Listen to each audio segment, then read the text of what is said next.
What's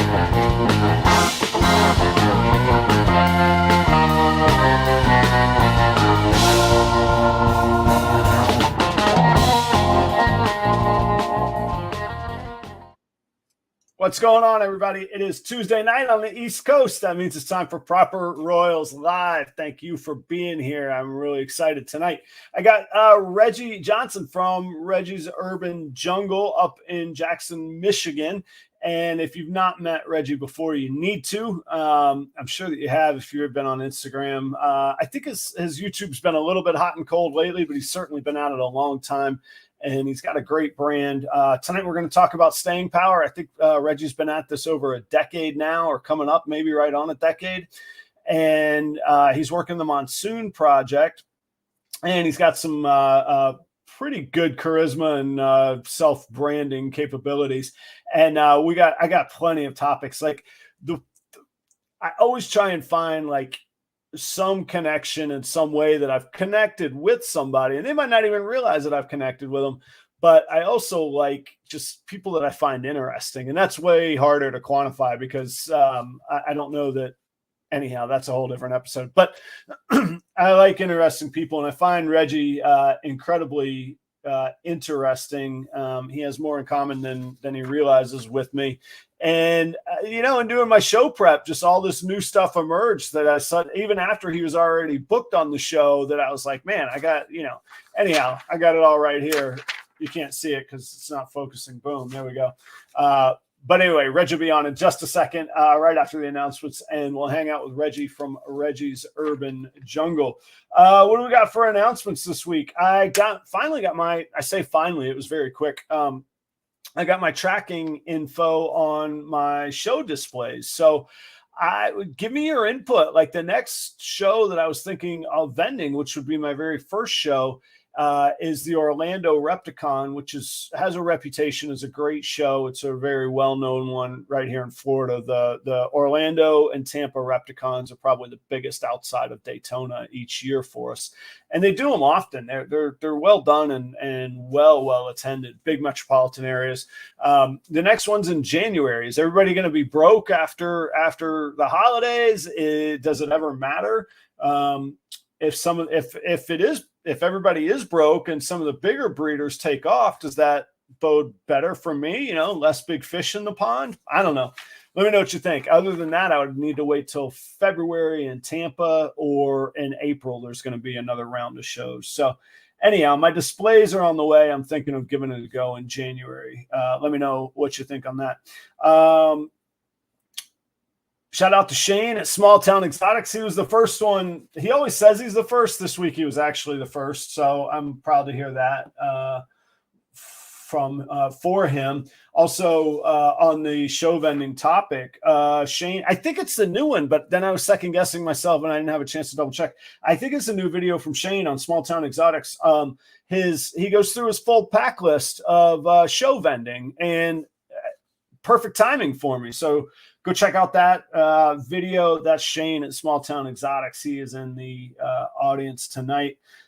Big thanks to Garrick DeMeyer from last week. If you missed last week's episode, if you're just joining this for the very first time, go check out last week's episode with Garrick DeMeyer, like the legend.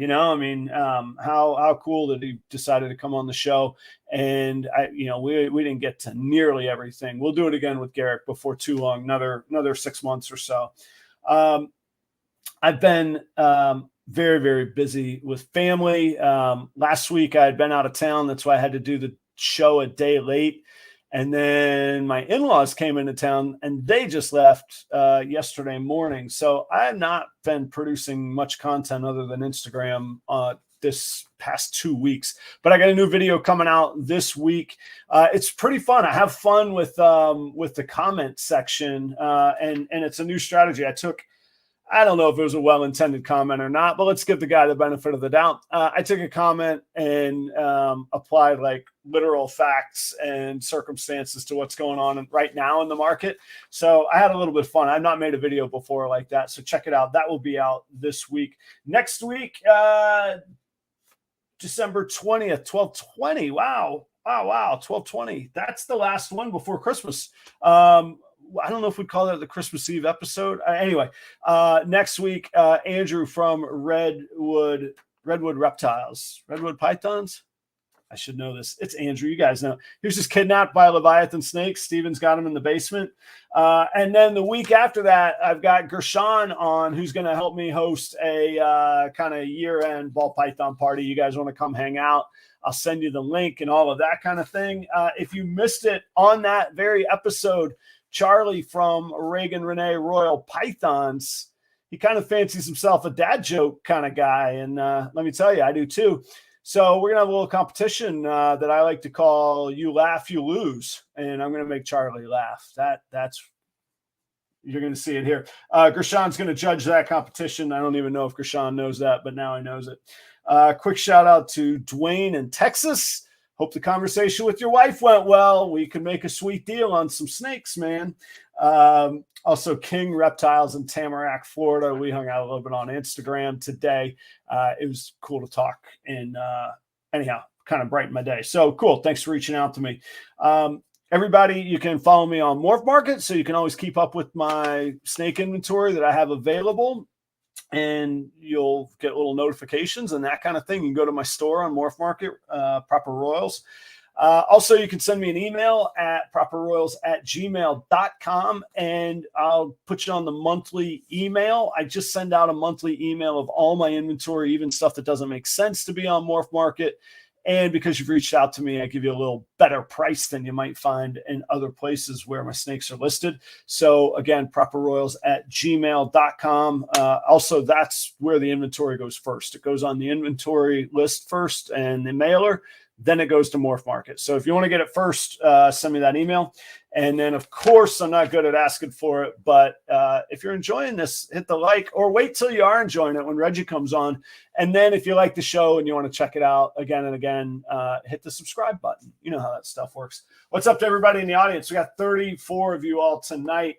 It's hard to do my intro and see the comments here. Let's see. Who's some new faces that I see? Man, it is the regulars, which is cool. Oh, Texoma Exotics, thanks for being here. I haven't seen you before. Thanks for checking it out. If you had been here before and I missed you, my bad, but I appreciate you being here. Josh Toledo, that's new. Thank you for being here. Texoma's got a couple comments. All right, getting active. I like it.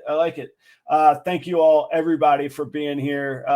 If you haven't seen the show before, and if you have, you know that I try and really focus on the content, focus on ball pythons and the reptile industry, hobby, whatever we want to call it in general. So I will say, let's get to it. Reggie's Urban Jungle.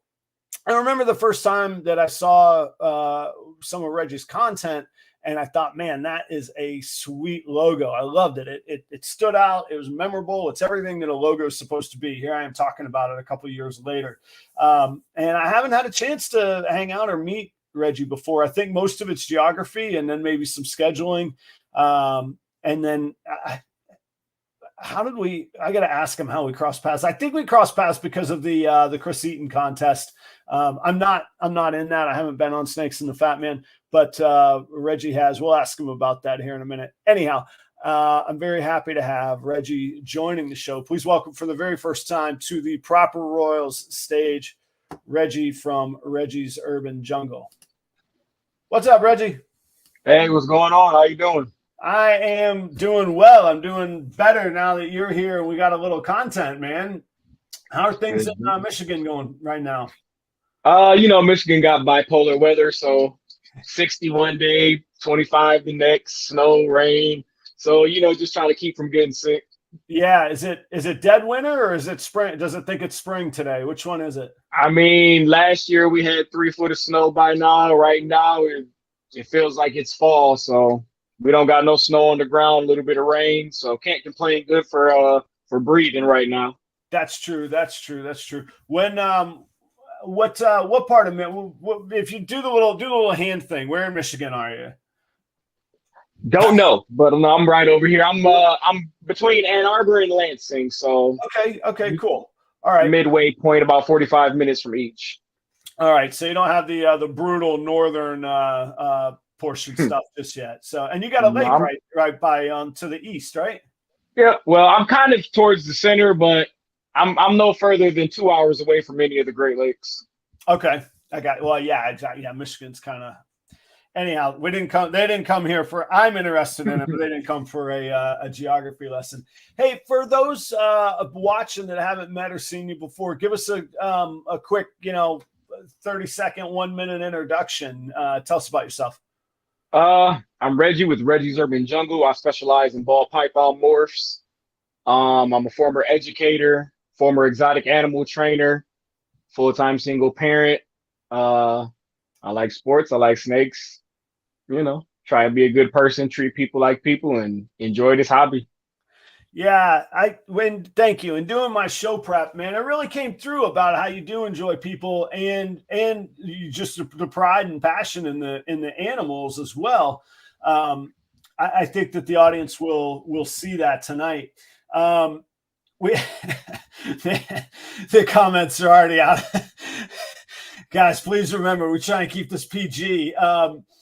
For anybody unfamiliar, I think it's been taken down. There was a video where I don't know if maybe Reggie had just gone to the market and there was like a potato in your pocket or something, man. It was strange. And, like I said, maybe I don't know what happened. It was just like I said, it was a busy day at the market, but you guys can research that topic on your own. And some of the subsequent videos were fantastic. Like I say, I don't want to turn tonight into that. We have fun with our family viewers.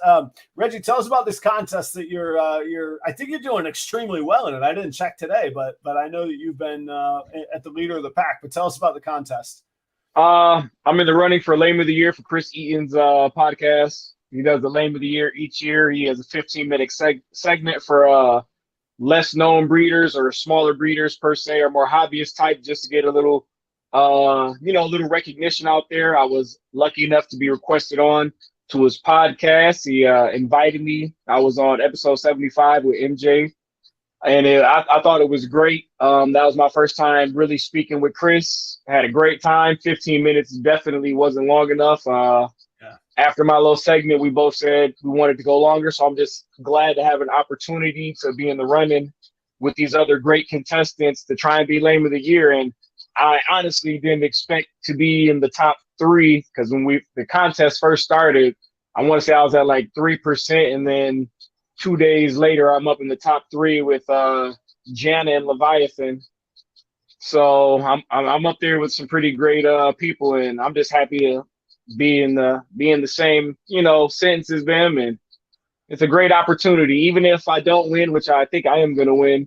But even if I don't, it's great exposure. It got me out of my shell. A lot of people know of me, but don't know the Reggie outside of snakes, and I think this contest has brought me out of my shell a little bit to get people to see who I am outside of just breeding ball pythons.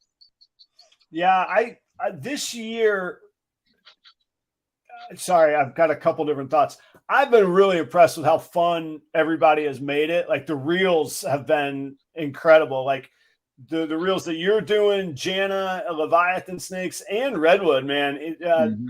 It's been hilarious, and there's like stories within stories. And from a marketing and exposure standpoint, like I don't think there's any losers in that group that we just named. And I know that there's a few there's a few more people that I don't know or that I haven't met or spent time with, but it's been really brilliant. And I got to tell you also, Reggie, so first off, Chris has always been a really good dude to me. Jeremy Baud introduced me to Chris, and we couldn't quite get our schedules right for me to do a section on the 15 minutes of lame. And then truth be told, I went on one of the breeder open calls things. And now it's the Wild West of like, wow. It's not for everybody. Yeah, it wasn't. The podcasts aren't like that, but the private ones are quite wild. Yeah, so I have to admit, I never really gave him a fair shake because I was like, this just ain't gonna cut it for me, man. And right. And I meant it from a brand standpoint, not a personal standpoint, but because I focus so much on working on making this a business, I have to be cognizant of that. Like I've always told people, I have a beer with Chris any day. I don't know that I'm going to go to that open call ever again, though. Right. But my point I wanted to get to was I found the interview that you two did together. Like I was like, you know what, man? Like maybe I need to reconsider my whole conclusion of Chris and his show. I thought it was really great. I thought it was intriguing. I thought, yeah, like you said, when the bell rang, you guys were mid conversation, and even Chris was like, "Oh, well, I guess we gotta end it," So I thought it was really cool. I encourage everybody to go check it out. Go check out Snakes and the Fat Man, episode 75. Nice round number. You can remember it. Check it out. I did not watch the rest of it. I have no idea if the rest of it was good, but your section was really good. And the only reason I didn't watch anymore was that I was in show prep mode, getting everything together. So somewhere in the show prep, I think I picked up, you've been at this, 10, 12 years now? I started around 2012, so we're about 10 years going on 11. I started shortly after my daughter was born. Yeah. Okay. And so like that's one of the topics I wanted to make tonight was staying power. I mean, 10 years of anything is a long time. And obviously there's been ups and downs. I think you commented somewhere in there as well that you've revamped your collection a couple times. I took that to mean like maybe even sold it out and reinvested all together. Talk some about that, about your staying power and revamping collection. Well, when I first got into it, little backstory, I actually started off with boa constrictors. I gave my hand at that for 3-4 years. Absolutely nothing. I had 3 ball pythons in the same enclosure, like a rookie. Didn't know I had a male and a female. The female laid 4 eggs. I scrambled, learned how to, incubate the eggs. Luckily, she maternally incubated them long enough for me to get the proper medium and the chicken, the little styrofoam $20 chicken incubator. And, yeah, man. Luckily, I successfully bred or hatched those eggs out. Sold them to the pet shop for at the time it was $60 a piece, and I was like, oh, I just made a quick little $240. Yeah, man. So that intrigued me a little bit, and in the process of learning how to incubate them, you type in how to hatch ball pythons, and then albinos pop up and pies, and then Brian Barczyk's snake bites pop up, and then I'm going to that, and then he's like, well, this is how you breed snakes, and then I look into it, and then he's like. And I think back then the Ghost was real nice, and they were making super Mojaves and pinstripes. So now I'm hooked on pinstripes and spiders, and I go on fauna and all that, and I find them. And well, let me grab these 3 males. So now I got 3 males and a normal female. But this one looks cool and it's cheap. So now I got 10 males and 2 females, and now I got all these males, and I'm not really understanding the process. So. Few years of that, I finally properly educated myself, got a couple mentors, looked at my collection, figured out a direction that I wanted to go. I sold a lot of my males, invested in some recessives, and then I did that, and then I started focusing on the money. And what year was that? Or how long ago was that? I want to say maybe, because I revamped my collection twice. I want to say from 2012 to 2013. I'm sorry, 2015. I was just buying snakes because they look good. They didn't have a rhyme or reason, no purpose. Yeah. I was buying them. Then I was like, well, I've been dumped, X amount of money in. I'm not seeing it. So then I got anxious. And then I was like, well, I need it. And then I wasn't making anything. And then I let the care go a little bit. Then I had to snap out of it. So 2016, I was like, you know what? Don't worry about the money. Start focusing back on the animals. And once I did that, my collection flourished. Yeah. I didn't think about a dime. I just thought about care, well-being. I don't care about the money, because prior to even having the first clutch of eggs on accident, I still kept 10, 20 snakes. So right. prior to knowing there was financial gain from it, I was keeping them anyway. So once I got back in that mindset, the money came. So once I started not focusing on the money, obviously you want to make a return on your on your profit or whatever. But once I started focusing just solely on the animals and having fun and enjoying it again, it's been great ever since. So yeah. Well, good for you. And I think in there too, I think you said that in that time, you've gotten back to profitable and back in the Yeah, black. absolutely. Everything that you put in. So Yep.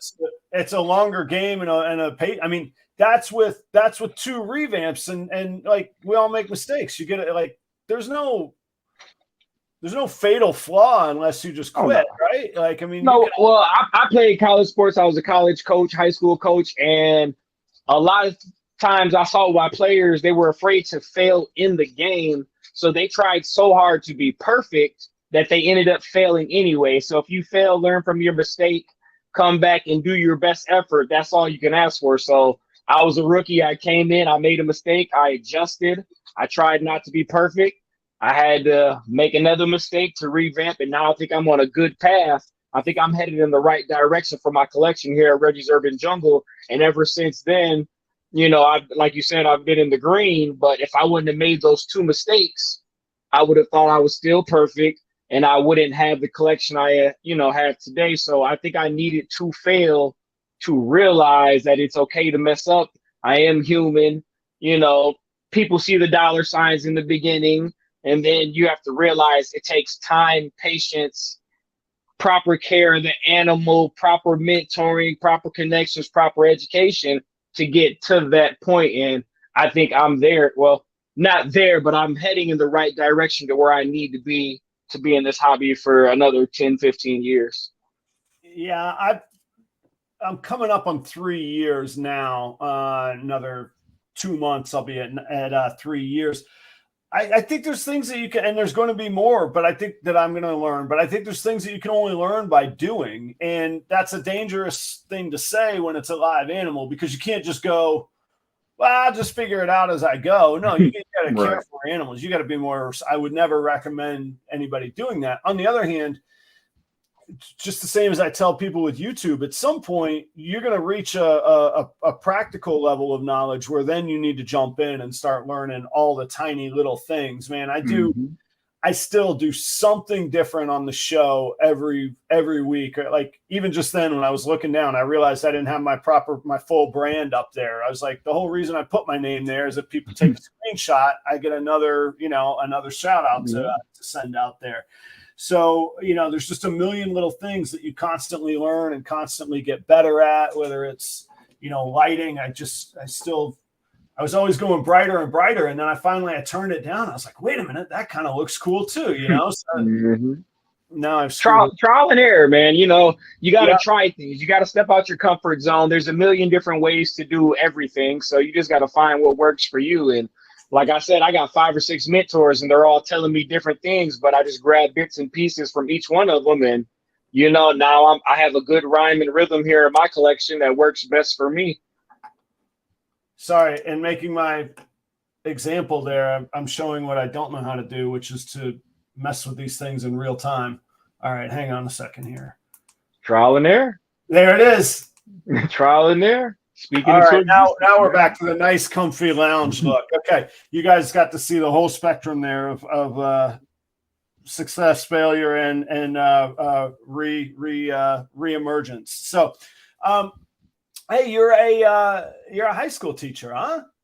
Former. I said the last one I was.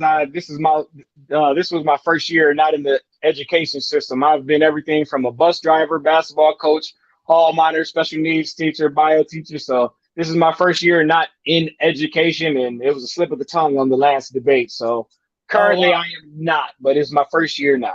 Okay, gotcha. Well, I was going to say I've never been a teacher in public education, or private education for that matter. But my degree is in history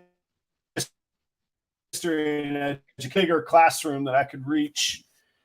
I always felt like the majority of my team were young adults. That the restaurant industry seems to attract people that are sort of lost on their path a little bit, or maybe wandering and adventuring, trying to find answers. And I always enjoyed that aspect of it. I've stepped out of that day-to-day world. Although part of why I'm so tired today is that I just started a new consulting role. I got a new client and I'm back in a restaurant, but not in the situation where I have to feel like I'm the owner or be there 60, 70 hours a week, So, but I love the teaching aspect of growth. You talk about coaching, teaching, education, special needs, man.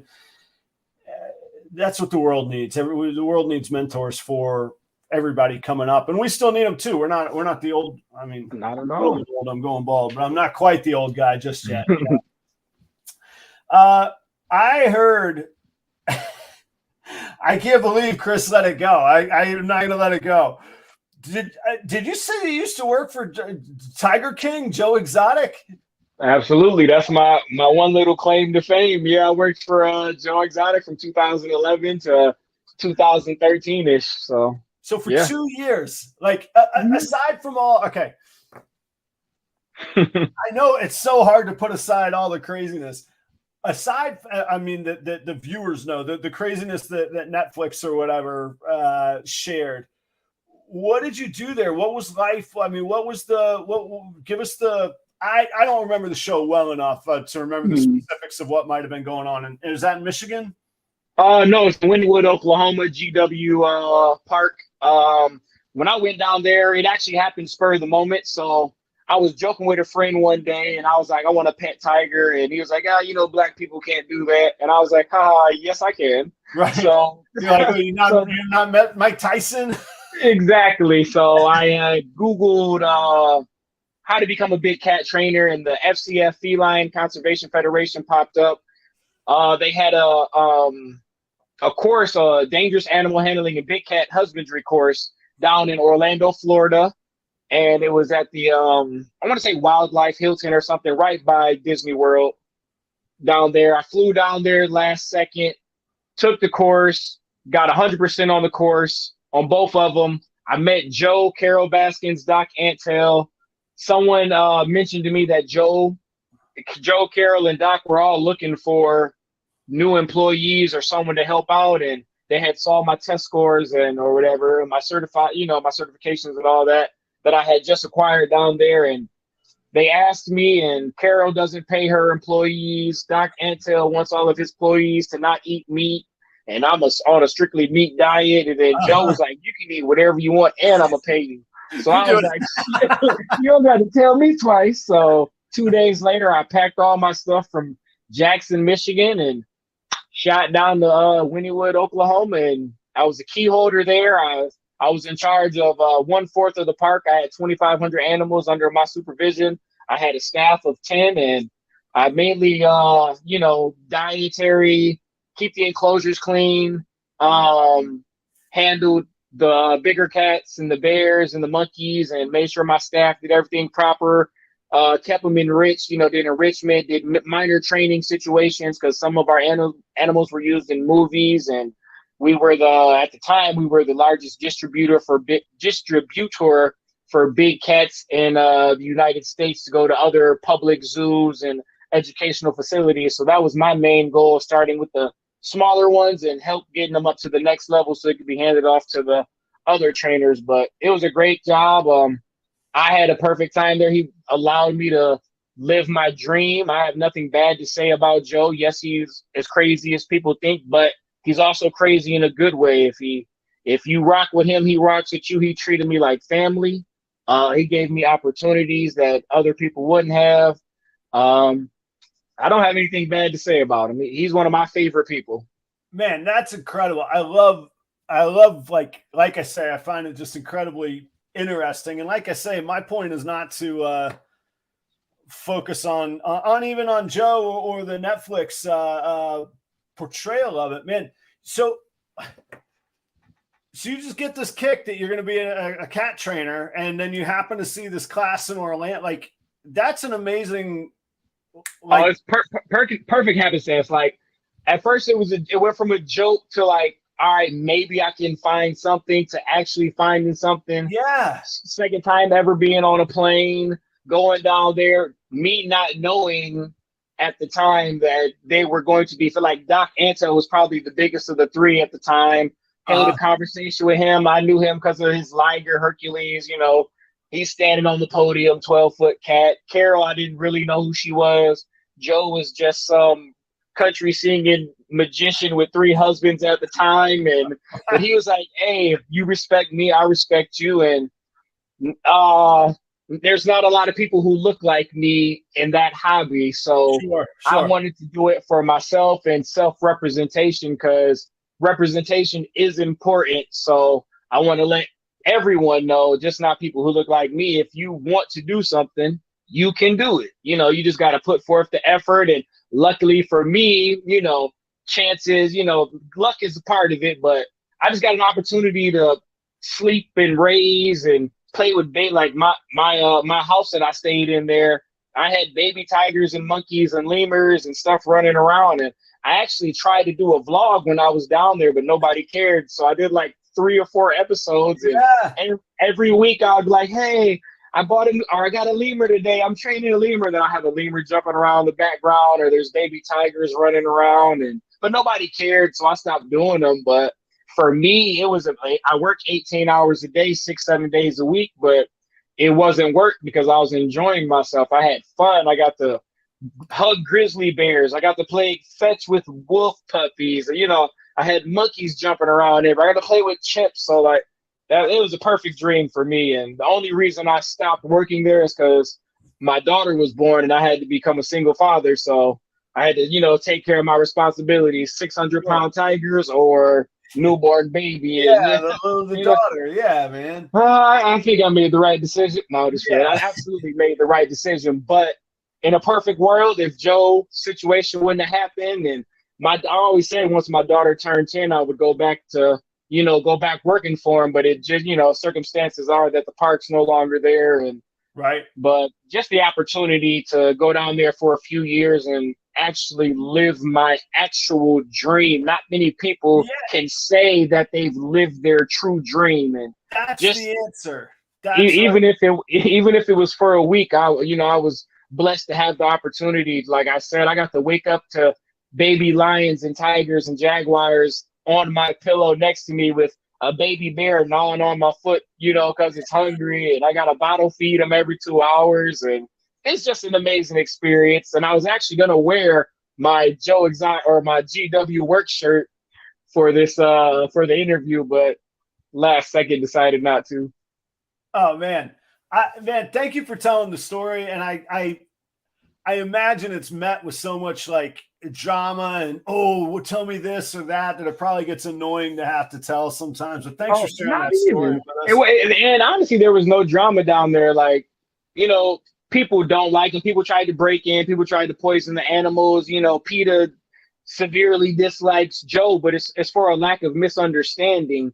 From the outside looking in, I can definitely see why people have a negative perception of him. But from the inside looking out, there's a lot of things that people don't know. And humbly, he takes the blame for a lot of things that's not his fault. So I'll go to bat for Joe any day. I have nothing negative to say about him. He's a great guy. He treated me like family. I treated him as such.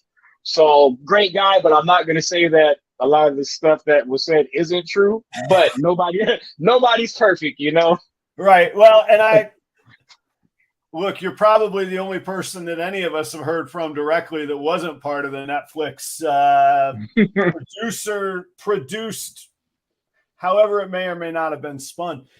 A funny coincidence. You're gonna wonder what in the world I'm talking about. When I met my wife, she was on a bowling team, and I had to fill in for somebody bowling one time. Anyhow, another guy that was on the league that was in like this social scene that we all hung out in, his name is John Phillips. And John Phillips is now Joe's attorney. And that's awesome. Yeah, he's based here in Jacksonville. So it's anyway, there we go. Small world. Yeah, it is a small world. I love what you said about going to live your dream. You know, people talk to me, they're like, man, Adam, you do a lot. Why do you do so much? And it's like, I got one shot at this thing, man. Like, I'm going to figure it out, and I'll die tired, I guess. That's fine. I don't care, you know? So that really resonated with me. Thank you for sharing that. Did I also hear you say in that interview, do you have an alligator?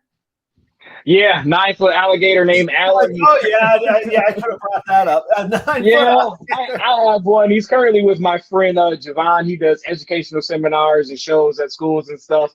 But I rescued an alligator from my friend Danny back in the day. He bought it with good intentions, but you know how most people buy an alligator, they're not prepared for the extreme growth and all that. So when I Yeah. got him, he was kind of stunted, and I got him on the proper food, and you know, he tripled in size in like a year and a half, 2 years, and you know, he's never stopped growing. And then slightly got too big for the room. So my friend Javon at Exotic One Zoo here in Michigan in Belleville, he has 40 acres. So Alan has a nice, huge outdoor enclosure with a few other alligators, and so yeah, my guy Alan the alligator. My daughter loves him. I love him. I used to walk him around on a leash. I took him to school for 2 weeks, and everybody's grades dropped because I had the whole school in the classroom playing with the alligator. And yeah, he's great. I don't recommend him for everyone though, but I have lots of questions, but we'll get off the alligator here in just a second. But two of them I'm going to ask. Mhm. How big did you keep? How big did the alligator get while it was still like 9 foot. No, in your home or wherever? 9 foot. You had a 9-foot alligator in your home. I had him in the snake room. Perfect sheds though. I did not one snake had a bad shed because I had a 300 some odd gallon in here. But no, it was about 7 to 9 feet that I had him, and then I properly couldn't house him. So just for the husbandry of the animal itself, I reached out to my friend Javon. He built an enclosure or outdoor enclosure with a shed, heated everything, water temperature heated perfectly for him for the winter months. But I reached out to him. He got a facility all together, and you know that's where he's gonna stay for the rest of his life, doing educational, tours and stuff to schools and stuff like that. But I still go see him all the time, and yeah. Man, I still don't fully understand how you had the alligator, but that's okay.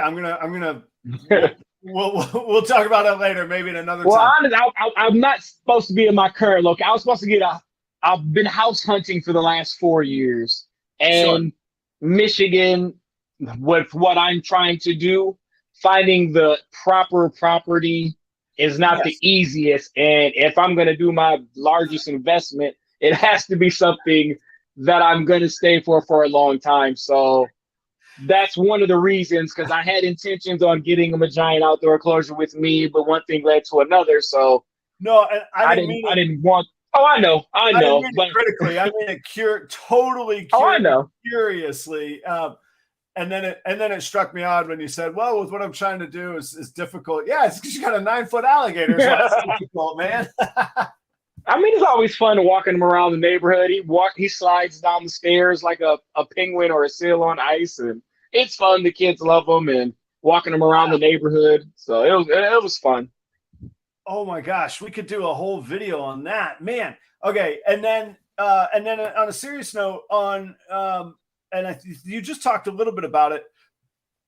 All joking aside, what facility does somebody have to have in Michigan in the wintertime to handle alligators? Well, a lot of people don't realize alligators are very, very hardy animals. They've been here since dinosaurs, X, Y, and Z, but they have the ability to slow their heart rate down to 1 beat every minute.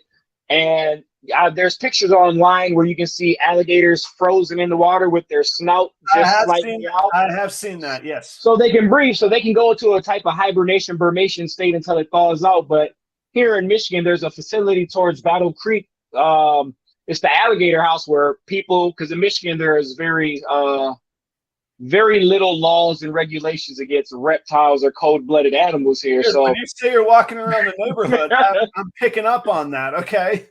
Right. So people buy alligators here all the time for $150, $200. When they get to 3 feet, people realize this is a bad idea. So there's an alligator sanctuary here, and they have like greenhouses with ponds in them, heated enclosures and stuff like that, outdoor ponds that are heated. So even though Michigan does get cold outside of the polar vortex we had a few years ago, if the outdoor enclosure is properly built with the right heated pond or a little indoor heated shed, if you do it properly, which very few people do, which is the reason there's 200 some plus alligators at the sanctuary, you can house them in Michigan throughout the winter properly. But again, I don't recommend it. I only got mine because he was a rescue and I had more knowledge and the means to take care of him. And then once my means of housing him properly ran out, I then put him in the hands of someone who could properly facilitate everything he needs to live out his life, because you're not going to be able to release them back into the wild. They're humanized. That's right. They view it's just a bad situation for the animal and people itself. So he has a great home. He gets the love, the enrichment, everything that he needs. He gets to be petted on by children and seminars and all of that good stuff. So he's in a great place. Man, so cool. Why live a boring life, right? Like you gotta. That's killer. Let's bring it back to ball pythons. Give us some stats about your collection these days. What do you got going on, like numbers wise, and then tell us about a couple projects. Numbers wise, I just slimmed down a bit, so I'm at around 115, 125. I was up to 200. Yeah.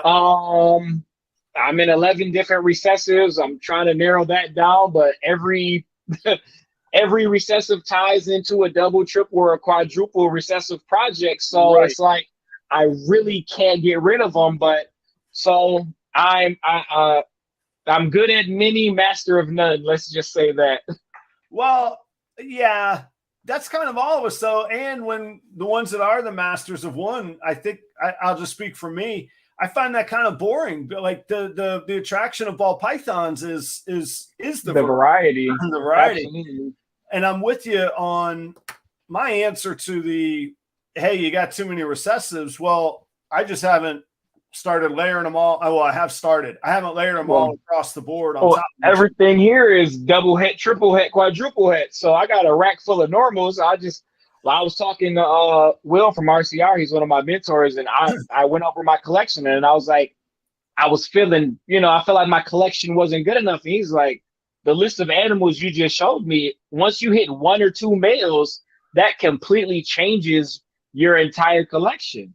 So like I hit my DG clown female, but if it was a male, that changes the entire outlook of my collection this year, because now I'm breeding that double recessive male to 4, 5, 6, 7 females instead of sitting on the female for 3 years and finding one male to put to her. If I hit a couple double visuals or a visual with the head on it, I'm looking at a whole nother ball game. I can cycle out some of these double het, triple hets.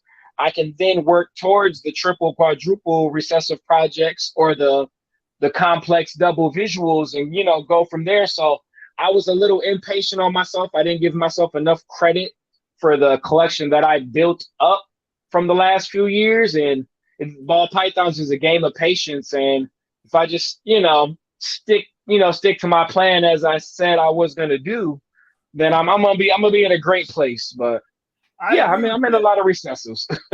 Well, and 2, 3, 5 years is overwhelming to think about waiting for.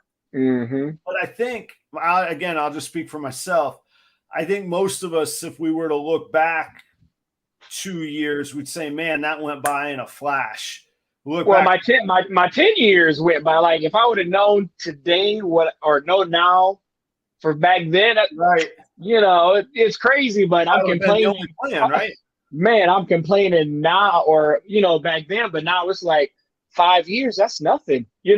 That's a couple good projects. 10 years. I'm thinking of projects 7 years down the road that I'm starting to build the building blocks for now, and I'm excited about those projects, knowing it's going to change in 3 years. But I'm still excited. 3 years, it'll change some of us in 3 months. Man, it done already changed in 3. I was being gracious over 3 years. I switched my plans for this breeding season about 5 times already. I think for me, what caused the long term doesn't really bother me, although it does in some ways. I lost my mother to cancer when she was fairly young, so I have this Sorry to hear that. Thank you. I had this grim shadow over, in the back of my mind, like I got to experience everything now as fast as I can because I just don't know. And that's that being thankful for everyday mindset. Mm-hmm. That's good. Absolutely. On the other hand, my son's 10, and I hope that I live to an age to be able to see him in his 60s. So, there's other ways to look at life this way. But I think part of the thing that adds to the pressure for me is the financial part. Not that I have to make it up, not that I have over leveraged myself. It's not a situation where I've run up credit card debt and it's insurmountable and that sort of thing. But I feel a big obligation. I mean, it's an expensive, relatively expensive hobby. Absolutely. Even just for guys like yourself at 125 or 150, I hover around 100. There's a lot of overhead. There was a lot of investment. There's a lot of overhead, and you start going, just feeding them in itself, you got to have a job separately just to feed them proper, just to make sure they're good. You really do, and you gotta. And that's if you have a good supplier. Not everybody has a readily available supplier like me. I have a guy, William from Garland Exotics. He's 45 minutes away, but his prices are phenomenal. And the local pet shop here are selling small rats for $16 a pop. I gotta get into the rat business, man. $2 or $16. I'm driving that 45 minutes for the $2. Worth it. Absolutely. Yeah. Shout out to Tradesman Exotic. That's Tito. That's my rodent guy. And to be honest, it's such good service. I swear to God, every week it's, hey, what do I owe you, Tito? Because I don't. Exactly. It's there. Inflation don't matter. No, and I've seen his operation. I've taken care of his animals when he's out of town. Like, I've seen how he treats them, how he feeds them. That's what I want to feed to my animals. So that's what we're gonna do. On my lives, I do feed mostly frozen thawed, which, hey, speaking of, I can't point over somewhere there. Special thanks to the sponsors, Cold Blooded Cafe. I do truly believe that they're the best frozen rats in the game. From a food and beverage background, their rats go from euthanized to frozen in under 10 minutes. That is about the safest you can get on animals that have been euthanized for food. And then Redline shipping, you owe it to yourself. If you haven't checked it out, use the code proper5, experience it. Those guys are really, really good. You're going to save yourself an extra $5. But also, even if you don't use the code, the proper5 code, I still think they're the best prices and the best experience in the business. So real proud of those guys. And then I would be remiss. We've talked a lot about mentors, friends, relationships in this hobby. And Baud's Exotic Reptiles, that's Jeremy. Baud has always looked out for me, always treated me like, not as an equal, because I wanted to learn from him, but he's treated me like an equal person, and that is hard to find in this world too. So Jeremy, thank you very much. Guys, go check out Jeremy. He's Cypress Desert Ghost Projects, Pied. I've got two of his pieds from him and another animal that I've picked up in the past. Anyhow, Jeremy's been good, and he continues to support me on the show. So thank you guys for all of that. I've been making notes on some of y'all's questions, so keep them coming. I'm not ignoring you. I'm just trying to stay engaged with Reggie. I've been doing this new segment that I gave Reggie a little bit of a heads up on. This was going to focus around selling ball pythons. Because it's fresh in my mind. So it's a segment I call the top 5. I'm going to ask you a question. You're going to give us 5 answers, and you got 5 minutes. I'm not going to interrupt you. I might laugh or agree with you if you engage me. But I've had an experience lately. So what is a little bit of a downer? What are give me your top 5 indications that a sale is not going to happen? I always say there's never too many questions, but if you're inquiring about the animals that I'm selling, you probably already have a good understanding of what you're buying, because you're buying into a specific project. But, there's the people out there that ask 1,000,001 questions, and then it's well, let me go ask my wife or my husband or... Oh, there it is. All right, here's the next one. Ask my wife. Yep. Right. That's let me check. Or, in some cases, people are like, well, I get paid next week or something like that. And then it's all right. I'll reach back out in a couple of days. And then 2 years later, message still unread.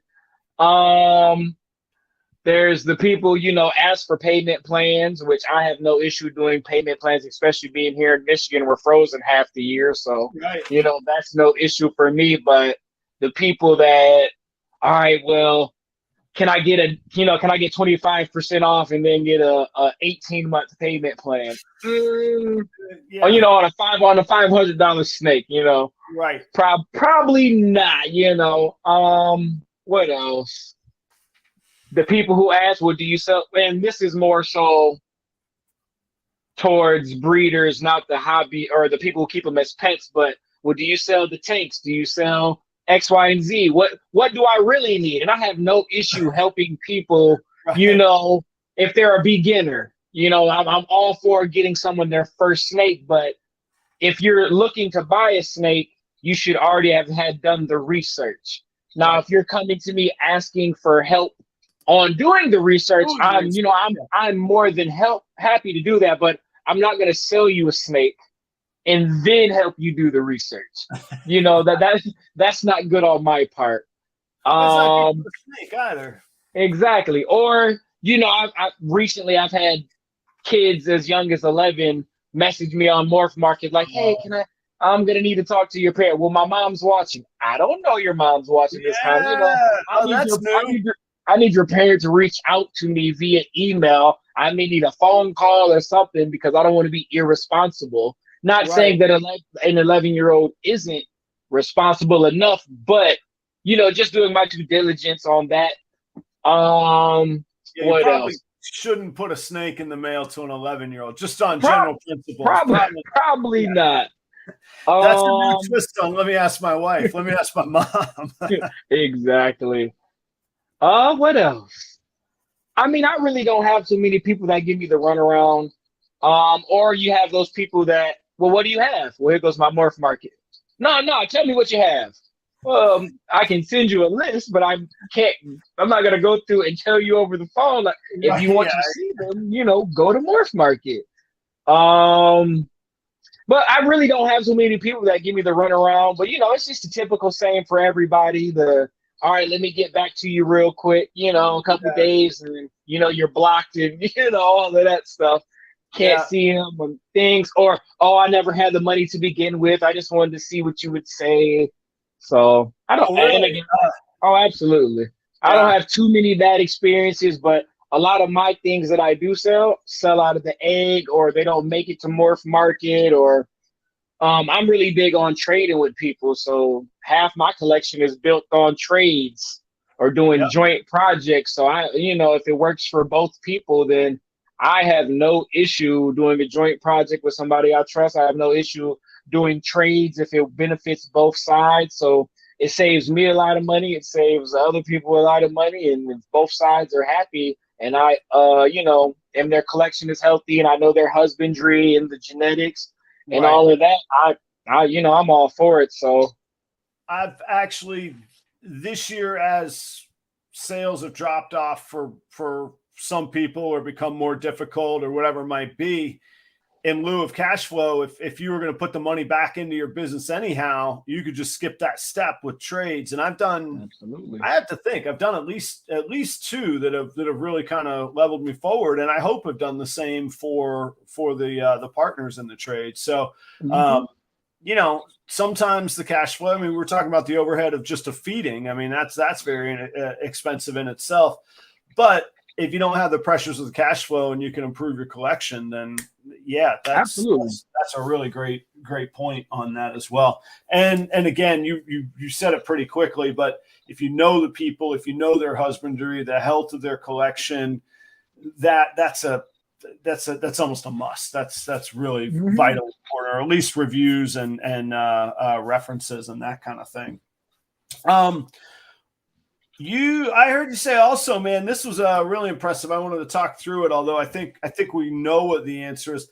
I think you said you had bought one specific male, or maybe produced a male that you bred in one season. It produced 12. Yeah, so 2018, I bought a visual Desert Ghost male for $200 shipped. Woo! And he came in at 500 grams. I quarantined him for 3 months. He put on another 300 grams. At 800 grams, he sired 12 clutches. That very first year, he made all of my double head, anything that's double head, triple head DG here, he did it. That's so DG Pie, DG Ultramel, DG Clowns, DG Azanthics. I put him to Black Pastel, Trick. I got him everything, man. Everything DG here, he tapped all of it. Oh my gosh, man. A And again, that desert $200 male, and I sold one double het DG pied female, and octupled my money off, just the one, and that's not including, his 100% het males that are going for, $150, and yeah. So I definitely got a good return on my investment Yes, with sir. that male, to say the least. And the female holdbacks in itself was worth it, even if I didn't make any money. Now I got 3 double het, or breeder size double het DG pied females, and I went out and just bought a pied het DG, so now I got 3 shots at visual DG pieds. I got shots at DG ultra males. Yeah. So it's, just laying the foundation of het females for the future, and yep, he did his job, and he's still, let's see, he's in here somewhere. Hopefully he's not in shed. But I'll let you throw your money right now. I'll give you $400 right now for him if you want to sell him. This is the mailman. He put in all that good work for me. He's the mailman with all the delivering all the packages. Man, he player. Man, congratulations. That's awesome. And again, another good way to look at the long game, because that is going to, dividends don't even begin to express what that's going to pay over time from that stock that you're building up right there. That's going to be huge. Well, for example, now with genetic testing, I have 3 double het ultra male desert ghost females. I'm in the process of acquiring a double het ultra male sunset male and a double het DG sunset male. I'm going to put those females and make visual ultra males 50% double het sunset desert ghosts, and I'm going to make visual desert ghosts 50% double het sunset ultra males. With genetic testing, we can test for ultra male and DG now. So if I keep those back, then I have a chance at visual double hets that I can now bring back in the same project and go full circle for the double and the visual in that, and cut out the middle, because I can't afford an ultra male het sunset or a sunset het ultra male, or DG het sunset, vice versa. So with that thought process, I was originally going to go with making DG ultra males, but me personally, it's not that big of a difference from a regular ultra male, but sunset ultra males are amazing. Mm-hmm. And sunset DGs are amazing, that we're about to see here shortly once Miguel finally reveals it. So now I have my thought process changed over the years, but I have those females to make those visual double hets now, even though that wasn't my original plan. So my plan changed, but I still had the females in place for when I need them. Or I tell people all the time, I got a triple het DG hypo clown female. I don't need a single gene het hypo, het DG, het clown female. I have 3 in 1. So instead of having 3 animals, I have the 1 animal. So she doesn't always have to go for the triple visual project. I can use her in a clown project. I can use her in a hypo project. I can use her in a DG project, or a hypo clown project, a DG hypo project. But that 1 female can service me in 9 to 10 different projects instead of me having 9 to 10 different animals. So and the overhead that goes with all of that, less mouth to feed, more focus, more quality care for that 1 individual animal, and it can take me in, tons of different directions. Yep. And I will tell you, I believe that the testing is going to expand rapidly. They have learned how to develop the tests. They've perfected how to do it. I know that I saw Stephen and Courtney from Stephen and Courtney. They made a comment the other day somewhere that they're contributing their sheds to develop the tests being developed for Sunset. And I can't remember.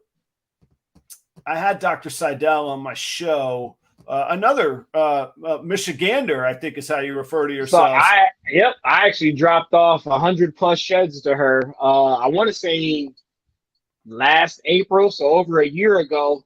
Unfortunately, she hasn't reached back out, but I know the sheds were for her students because the That's research right. and development they did were for an actual class itself. But I'm still waiting to, hear back. But I understand she's busy and she's like an actual scientist, so Right, no and not rush. and not doing it for profit or anything else. Yeah, I think for Exactly. those of y'all that aren't familiar, Dr. Seidel was the pioneer of this Mhm. genetic testing with the sheds. Yeah, and she did it with her. She's doing it with her undergrad students. So she does 2 classes a year. The last I'd Yep. heard, and I don't know, maybe she Mhm. takes a semester off, kind of thing. But it's the class project. So I sent a handful of sheds, Reggie, and I got tests back on 2. One did prove het for pied, which was great. The other one, though, interesting to our conversation, she said we performed the test, but nothing conclusive came out, likely because of student error, which we have to remember it is a classroom. They're getting graded, they're Yeah, they're learning as they go. It's a new yeah, process. there's no guarantees in that Mhm. research and development aspect of it. So, but I hope she knows she has changed our industry and sped it up. I mean, guys like you Absolutely. and I, Reggie, in our lifetimes, we'll probably see a quintuple visual. Oh, We'll probably see a 5 visual in our for lifetime sure. And with because genetic of testing, it makes it easy. that's right. That's right. So You don't gotta wait 7 years for that pos quad het to grow up and realize it's just a normal. Now you don't have to waste time on males or females and that you're not sure of. I will say this though. My pastel DG clown female that I did hit came from pos triple hets. And when I opened up that egg and saw the DG clown, I about, my oh heart yeah, exploded. So the excitement of not knowing, yeah. my lavender albino male proved out het clown this year, and I didn't know he was pos het. So I hit a leopard clown, 100% het lavender albino pos het exanthic. That was exciting. Cutting the egg and I hit a clown. I was expecting normal. So Right. the wow factor of a pos het, I'm gonna miss that, but I'm also happy I'm not spending 3 years growing up a normal female that I'm gonna put to a $20,000 male and get nothing. So That's right. Yeah, there is that nostalgic kind of like, ooh, the excitement factor, and then there's the I ain't wasted 4-year factor. Like, look, let's the figure excitement this is out. over now. That's right. I need it now. I've had all the excitement I can handle. I want Yeah, facts, man. that's what the first Uh, 10 years was for.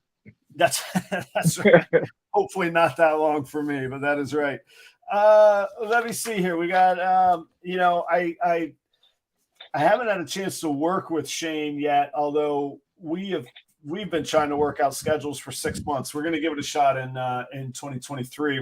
We've promised each other that again. But whenever Shane says something catches my attention, Shane says to ask Reggie about his Mustang. Is this appropriate for me to? I like the response. It probably for your show, it probably would not be appropriate. I could probably tell you off air, but No, where would people find this answer if not on the Proper Royal show? Where else? I did it on MJ's podcast. I said it slightly on a few other podcasts that I've done, but if I win the 15 minutes of lane, you get 2 hours of Joe Exotic stories. So go There you vote for go. Reggie for Reggie's Urban Jungle. Oh, that's why he held back following up. I was like, Chris let that go. Mighty easy, man. Well, he was just like, okay. And I was like, okay, what do you mean, okay? You got to pick this and you got to dive in here, Nah, man. there is a nice funny backstory to it, but for a family friendly show, I will refrain from telling it. Well, when we cross paths, I'll buy the first round and we'll hear the Mustang story on Sure. that. All right, and in the meantime, people could go check out the other podcasts and check that out. Somebody was and I regret I could find it. Yeah, I regret. Really, really fast. Old Devil by, we know, you and I probably both know the answer. Old Devil by Ball Python says, "What's the cost of shed testing?" I believe it's $60 for one gene, $20 for every additional gene, and like I want to say it's 65, 85, and 120 for everything. Yeah, for everything. And Yep. Old Devil, you can find that on Morph Market directly. And I predict in the next year, multiple other projects will for sure. Because it's not proprietary. It's just who can do it the best and the fastest. So anyhow, I would say I've been very pleased so far with the testing, but I've only been pleased with the results that I've gotten. I haven't proven that the results are accurate. I'm working on that. Very optimistic though. Well, that's the one thing though, like you want to trust in it, you want to believe in it, but nobody, I can't say nobody because I think Justin spoke on, he bred a poshet pied female prior, sent the shed in, got back that she was 100% het. A couple weeks later, she hatched out pieds. So, you know, the test proved accurate. Yeah. But for a majority of us, we haven't had that opportunity. We haven't been in as long. So for some of our snakes, 2-3 years from now, are they going to prove out 100% as they said they were? Or was there a slight calculated error or miscalculated error or something of that nature? But I'm very hopeful and still excited about genetic testing. But, you know, not to be a glass half empty kind of guy, no one really knows right now. We don't know yet. And that's a very fair point. And don't get me wrong, I'm sending in about 30 sheds. You know, don't get me wrong, but I'm also a realist. Yeah, we don't know. A funny anecdote about that. One of the very first times that I got like a viral exposure from my show, and I won't say who because they've actually both been really good to me, but two very, very big personalities in the industry turned a section of my show when I was talking with Dr. Seidel about testing into a reel, and were just beating the pulp out of the idea that it was anything even reasonable. And now I'm like, yeah, guys. So have you sent a shed yet? Exactly. How many have you sent? Is the question. Right. That's right. So anyhow, I take a little bit of badge of honor on that. One of these days, we'll like I said, I wouldn't talk. They've been good to me. I'm not going to talk bad about anybody specifically. But somebody else asked, and I regret that I lost track of who it was. Maybe I can find it. But somebody else asked, what was your most difficult project that you've run up against or that you've had troubles with? Or, you know, you're on a recessive project. I think that they were referring maybe to tying in the topic of tri-stripe as well. So I've been in tri-stripe for going on 5 years now, and I produced my visual male on some poshet tri-stripes, and every visual tri-stripe I've hit since, and I've hit 9, has not made it. So I've hit 9 visual tri-stripes out of, I want to say 6 clutches, and I have yet to have a viable one. I'm not sure. I don't think it's my male. They're always around the same time. It could be incubation issues, but the non-visual tri-stripes themselves, they thrive. But the actual visual tri-stripes themselves, I cannot hit one. And I have a chance at Black Pastel Hypo tri-stripes this year. I have a chance at Inchy tri-stripes this year as well. But my last 6 clutches, all the 100% hets, immaculate, they thrive. But all of my visual tri-stripes have not made it. And it's very frustrating. I know a few other breeders that are in the tri-stripe project, they have gone through that as well. They have. I was going to ask. I'm not familiar enough. I'm familiar. I mean, I've seen visual tri-stripes, of course. Absolutely. Yeah, they're out there. But yeah. So is that a common? You're saying that is a common?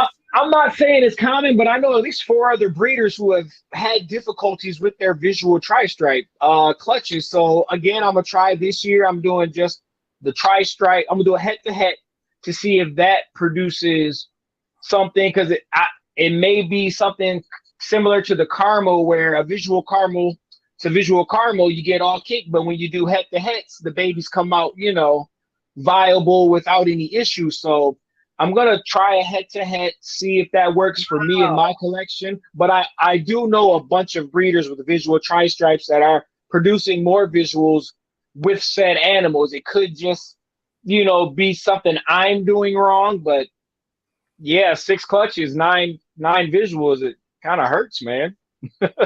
Yeah, I would say so. I wonder, you know, going back to Dr. Seidel, she was saying on a couple genes, there were, from a genetic standpoint, there were 2 sort of strands of the genes. And one, you know, I wonder if one could be healthier than the other, if we're seeing something similar like that in tri-stripe. Right. Could be.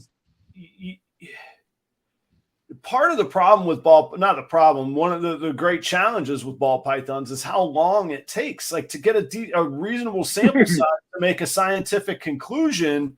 That's a lifetime for one breeder, you know? I mean, absolutely.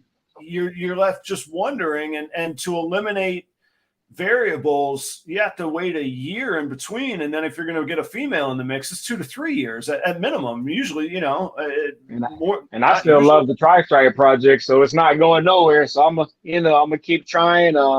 If I hit a viable one, you know, via head to head, grow that up, or, you know, I'll buy outside, you know, buy some other hets and stuff outside of my gene pool as well, and see if that makes a difference. But no, I love tri-stripe and what you can do with it and all that, but it's just, it might just be bad luck. You know, it's well within the range of luck. Yeah, it could just be bad luck. So, but I would say that's the most difficulties I've had with one project. I still haven't produced a visual pied, so more than likely my first visual pied is going to be a desert ghost pied, which I'm not upset at. I won't complain. If you're going to take time, that's the way to do it. My first clown was a desert ghost clown, so, you know, I wasn't complaining on that either. So, wow. All right. Hey, on the one last question on the tri-stripe topic, are those siblings that are being bred together? Do you think? Nope. I got a 1 point. I bought somebody's collection. It was a 1.2. The head male, head female produced mine, and then I bred it back to mom, or I bred it back to auntie. Yeah. One time, and then a few other hets that I bought from other breeders outside of his gene pool. Yeah. So, and I sold the het dad because I had the visual. The son was up to breeding, but, you know, I breed him to a leopard pastel or a trick or something like that. You know, there's no bit. Well, I bred him to my trick, and I got 3 tri-stripe animals. I'm talking about 3 full stripes out of the 6. And I swear up and down they were visual tri-stripes. Mom, you can't tell me mom's not het tri-stripe. I'll send you the pictures, you know, after the interview so you can take a peek for yourself. But those 3 didn't make it, and the other 6 out of the clutch. Wow. Like so you didn't even know that she was het, is what you're saying. Well, she still might not be het, but, you know, she's just a giant trick. I was looking for one of the het trick babies, but she's just a 3,000 gram trick female. And unless those were the most high expression tri-stripes I've ever seen, you know, you can't tell me otherwise. And then to have 3 of them out of 9, you know, visual to het, that seems like, you know, those het odds. So, you know, I'm not sure, but I'm definitely going to repeat that pairing again next year to see what I get, and if I get some viable visual looking, or, you know, it could have been a fluke with, you know, with the tri-stripe looking animals, but I'm definitely going to repeat that pairing again for this year to see what I can get out of it. But I like the tri-stripe project, tri-stripe DG, hypo tri-stripe, hypo DG tri-stripe, axanthic DG tri-stripe, ultramel tri-stripe. You know, I'm trying to get all the other color variants. I want to do sunset tri-stripe, you know, everything in that nature to get it all mixed in. We got a $5 question here, Reggie. Reptile Lifeline. Thank you first, by the way, and anybody that I think they're called super chats and stickers maybe or something. Anyhow, that all goes to caring for the animals. So thanks very much. This is Reptile Lifeline's question. Reggie, is that tattoo on Joe Exotic's left forearm a picture of you or somebody else? Well, I know the answer to that, but if you'd like to know more, you're gonna have to vote for Reggie for Reggie's Urban Jungle on 15 Minutes of Lane. And if I get the 2 hours special, I'll answer your question. There you go. All right, you heard it here from the man himself. This is all interesting. I'm like I say, highly intrigued, and I love it. Like, what good does it do to just? I know that we have to. Many of us clock in and out every day, 9 to 5, and all of that. But man, like. Why not grab guitars and put on concerts on the weekends? You know what I mean? Gotta do what you love, man. Yeah. Like that. What's the purpose? You don't want to be a robot. Like I said, I worked 18 hours a day, 6-7 days a week, but it wasn't working. When I got off work from the park, I had to go home and bottle feed animals, for the next 6-8 hours and wake up and do it again. But I enjoyed the process. Yeah. I had a system that worked for me to see the fulfillment and enrichment from the animals. And, and a lot of our animals were rescues. So they went from bad, situations, and to see them build trust with me and my staff to understand we're not a threat, we're here to help. And it's a beautiful thing. It's like I say, it is a cool story. The Monsoon project. We haven't even touched base on that. Tell us what you got working. We got, we're 75 minutes in. How do we not talk about Monsoon yet? All right. So I got a pair of Pos Het Monsoons from Will from RCR a couple years ago. Mom, I can show you Dad real quick if he's not in shed, but they were only Pos Het because there was no genetic testing back then, but here goes Dad. Now, tell us, for those of us that aren't all that familiar, aren't there markers for Het Monsoon? What do you look for on the markers on Het Monsoon? So I don't want to pitch his head, but low, thin eye stripes. Okay. Wonky if you look at his dorsal, and he's a Mojave yellow belly, but his dorsal and his, alien heads are quite off. He doesn't look like a normal yellow belly Mojave. Right. I have his daughter here who's probably gonna try and eat my face, but she looks just like Dad.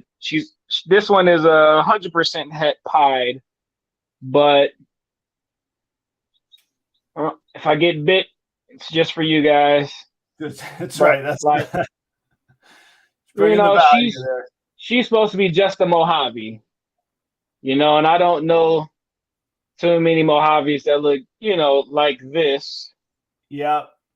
So, and then I should have visuals or, prove out both Mom and Dad. Mom is, she's actually gravid. She had her ovulation.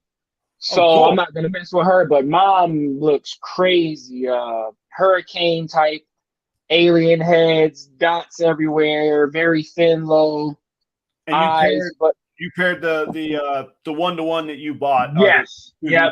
I paired the male I just showed you him. I put him to 7 females, got a bunch of babe. Let's see. I feel old. Let's not get bit, Reggie. Here goes a black pastel yellow belly. Pos Het Monsoon, male. I'm trying to make you big, Reggie. Hang on a second here. He don't want to. He's going crazy. All right, here we go. There it is. Let's see. But the black pastel looks real nice on that. Yeah. Yep. So black. I think he's a black pastel yellow belly, but I got a 1.1 of these. I have a black magic female. She's in the shed, but I don't want to stress him out too much. He's getting a little hyper. But I put him to a lot of recessives. I have 100% had hypos. I put him to pied, snuck him into ultra mill. This first time me saying it, Nobody knows. So I 100% had Ultramel, Pos had Monsoon. Got him into a bunch of stuff. I haven't put him in the clown yet. I didn't have a Desert Ghost female up the size, but I'm 99.9% sure that Dad is 100% het monsoon. I haven't sold any of his het monsoons. Whoever has purchased or trade, I let him know that Dad was sold to me as 50%. Here are the markers you're looking for. Again, there's no guarantee with the markers, but me personally, I'm confident enough to hold them back and prove them out for myself. I will know hopefully in the next few months via the pairing I just did. I do think I'm gonna hit a visual monsoon if the odds are in my favor. If for some reason Dad does not, I know Mom will for sure. You can't tell me. I bet my life on that one. But Dad is very unique. He gives off all the characteristics, so I'm very, very confident he will as well. But I've had a lot of holdbacks from him, and it's pretty easy to tell which ones you think do and don't carry monsoon. So I'm trying to build a little mini army. With any luck or anything of that nature, I'll have a visual, whether it be male or female, but it'll give me the confirm what I already know. I was gonna say, you get your visual, your whole project changes from that point. That one man, it only takes one animal. Yeah, that's right. Yeah. Either or, but one quickly will change it. Absolutely, male for sure. All right, and then I think this is a good question. Morph Minded asks. And if I didn't say hello to Morph Minded, I believe they're the ones that asked the difficult question on Tri-Stripe as well earlier. How'd you pick ball pythons among all the other reptile species that you've worked with? That's a great question. Where did that dial down to? Shout out to Morph Minded. That's my guy, first of all. Cool. I actually started off with boas. I think I touched on that in the beginning. I started off with boas. I saw the moon glow boa. I wanted to, I had to make a moon glow. I had to make a sun glow. So I went out and bought the triple hets or whatever you needed for that specific project. Back then, they didn't have the IMGs and, all of that. Or if they did, I didn't know about it. But sure, right. I started off with boas. And for me, boas are just a difficult species to breed. I have never successfully done it. I've had proper husbandry, females up to proper size, males up to proper size. I've gotten locks, humidity is right, everything is right, and I just get nothing. I don't even get slugs. I don't get ovulations, nothing. So I tried that for 3-4 years, and it wasn't for me. I accidentally had the ball python clutch, and I was making clutches on accident instead of they were wholesaling sweet money. Man, you know what I'm saying? So, but. For me, the projects, I'm in it because I want to make a specific animal. And once I make that specific animal, it can tie into another project, but I don't need to dive deep. Like if I make the DG Clown, I have the DG Clown now. Now I have to put DG Clown into Sunset. Now I have to put DG Clown into Axanthic. Now I have to put DG Clown into Pine. I don't need to just keep making regular DG Clowns. No, of course not. So I have that. So for me, it's making that goal animal. And then how can I make it better with other goal animals? Mm-hmm. So that's how it is. So I wanted to make a moon glow, and then I wanted to put arabesque into the moon glow after I made, and then keep building from there. But for the boas, I couldn't even make a normal. So, you gotta know when to cut your losses. Like you take what you can get a hold of. Right. Like I tried wrestling once in 8th grade. It wasn't for me. And then I became a college, I played college basketball. I found my sport and it wasn't wrestling, but I gave it a try. I tried boxing once. That was great, right until I got punched in the face. And I said that I took my gloves off right there. I said, that's it. Well, speaking of boxing, I used to box. My former stepdad is a Hall of Fame boxer, James Toney. And I used to train with him for about 6 or 7 years. So I'm not much of a fighter, but I did spar and train with him for about 6 or 7 years. So So boxing ain't for me, but it's definitely a great workout and it was fun. Yeah, I actually would like to join a boxing gym. I'm talking about backyard boxing with gloves, man. I got punched so hard. Thank you very much. That's a different skill. It's not for everyone because you No, got sir. footwork, you got conditioning, you got to know angles, and you also got to know how not to get hit. Not to get punched in the face. Step one. Exactly. Let's see. Sloan Morse asked what the 50% het monsoon mom looks like. Sloan Morse, that animal is about to ovulate or has ovulated. He's not. He's not. I'll do it real quick. Just If you real want, quick. or we could send people to your Instagram, whatever it might be. Let me see.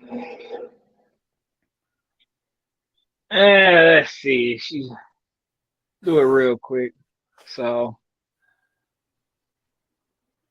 you can see how wonky and yeah. So she's not just a normal. So I'll toss her back, but that's her. I say hey to Gershon. Gershon will be hosting with me in 2 weeks at the. What's up, Gershon? I've been on his podcast a couple times. Man, we're kind of while we got a moment here, like if there's somebody who's done more for at least sort of the podcasters and the social media side of our industry, man, I don't know who it is. Gershon has the for sure the mass on that, man. He's probably gotten more people on YouTube than anybody because I think everybody he talks to, he forces them to get a YouTube channel. What's flicking behind? There's something flicking behind you. I swear to God, like directly between you and the rack. Yep. So there you go. I was saying on, but so these are snake sheds. Okay. And so the ones that I'm getting tested, like this one right here, it's probably backwards, but I'm getting it tested for hypo. So I collect the sheds and I clip the shed onto the tub so it can air dry, and then I bag them up. But I was like, man, I hope he didn't leave his tub open. I was like, that thing's going. Nah. Yeah, I got a couple of them out here. So the ones that I want to get tested, I just clip them on in front of the tub. Once they're dry, I bag them, label them, and save them up till Yep. Time to get tested. I got it now. It was flooded. It looked like when people have like the blurry background that they don't want to see. I was like, that background's perfectly clear. I was like, I hope that's not like a Blue-eyed Lucy or something getting out of a tub back there, man. Your snake sizing you up to eat you. I told you it was going to happen. You're about to get it, man. Right. Well, Reggie, has been an absolute pleasure, man. Thank you for being on the show tonight. Where can people check you out if they want to see you outside of the Proper Royal show? Reggie's Urban Jungle on everything. Facebook, Instagram. Technically Twitter, but I ain't been on Twitter in like 8 years. TikTok, but I'm most active on Instagram. I've been inconsistent with my YouTube. I only like putting stuff on YouTube if I have content that I think people are going to want to see. And I haven't hatched anything out. I got one more clutch in the incubator, so I'll probably end up having one more video. I might do a pickup video this year, but Reggie's Urban Jungle on everything. Again, most active on Instagram, couple Facebook groups. Shout out to the bro group. So yeah, just Instagram really, but I love talking to people. Feel free to hit me up, follow if you have any questions, if you just want to talk snakes or talk life, whatever, hit me up on Instagram mainly or Facebook. But yeah, so definitely, and I can absolutely vouch for you being a good guy that'll help people out. Definitely one of the good guys in the industry. I appreciate you very, very much. I appreciate your time and coming on my show tonight as well. And if people are so inclined, they should go vote for you at Chris Eaton's Snakes and the Fat Man 15 Minutes of Lame competition. We'll have one of your fellow lame folk next week. Andrew from Redwood Reptiles is on the show next week. And in 2 weeks, we got Gershon. Thanks, everybody, for watching. We were hovering in the mid-50s for a long time tonight. I appreciate it. Same time next week, same place, 8 p.m. Eastern on Tuesday nights. Proper Royals. Thank you very, very much for being here. Reggie, thank you so much, man. Thank you for the opportunity, man. It's a blessing to just have the opportunity to come on your platform. Like I was telling you before in the podcast, I love watching your show. It's a different dynamic. It's an actual conversation. And, it's nothing too specific. And, we ventured off into 10 different directions. And actually, it's like we were talking together at a bar or something, man. So I definitely appreciate the opportunity. Thank you. Anytime. And seriously, let's do it again, man. I got 52 weeks next year to fill in. So Absolutely. we got to do it again, Reggie. I can bring my visual monsoon on. That's right. That's right. Good luck on that. Keep us posted, of course, on Instagram. And Reggie, stick around for just a second. Everybody else, have a good night. Oh, I got to reset. I always mess this thing up. Hang on here. I'm going to get it right here. All right. Have a good night. I'm going to hit the music. Cheers, everybody. Here we go.